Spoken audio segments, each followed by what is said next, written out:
Monday, March 26, 1827. The north wind blows and snow billows through the air. Thunder claps above the empty streets. It is a day that will go down in history.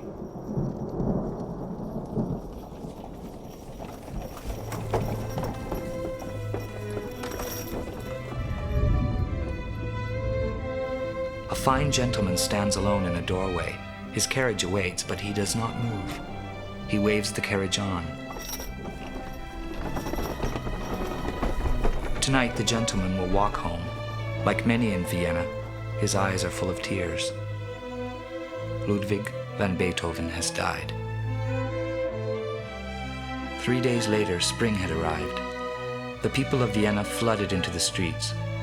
They had come to pay their respects to the man who has written such beautiful music. At 3 o'clock in the afternoon, 9 priests blessed the composer's coffin, and the funeral procession left Beethoven's house. The pallbearers wore rose bouquets and white silk scarves.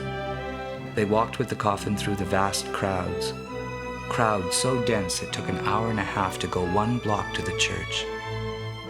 There, in a service lit with candles, the people of Vienna said goodbye.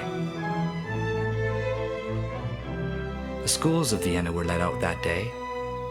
If you would look carefully, you might have spotted in the crowd a boy with a serious face.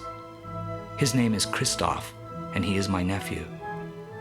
And there was a time when he came to know Mr. Beethoven well. It was not a happy time in Christoph's life. His father had died. He was only 10 years old. I was a young man myself, a student of music in Salzburg. Christoph lived in Vienna. He wrote me letters about his troubles. As you will hear, my little nephew had a lot to say.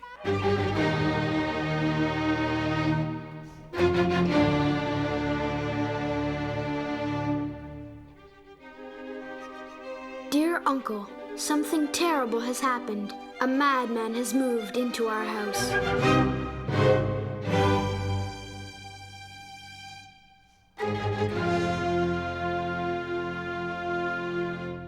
Do you remember when Father died, Mother decided to rent out his offices upstairs? Well, she has done it, and Ludwig van Beethoven has moved in. Every morning at dawn, Mr. Beethoven begins to make his dreadful noise upstairs. Loud poundings and howlings come through the floor. They are like the sounds of an injured beast. Mother says I mustn't blame him. He's deaf and can't hear the noise he makes. But he wakes up the twins and they start their crying.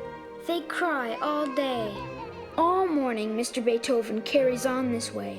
After lunch, he storms into the street. Uncle, you should see him setting out for the afternoon. He hums to himself. He growls out tunes. He waves his arms. His pockets bulge with papers and pencils. The children run and call him names.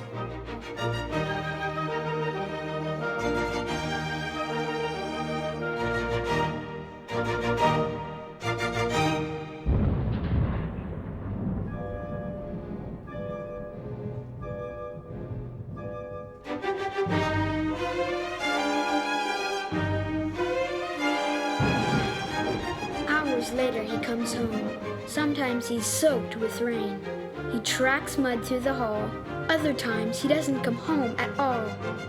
Or long after the house is quiet for the night, he comes in, pounding his way up the stairs above our heads.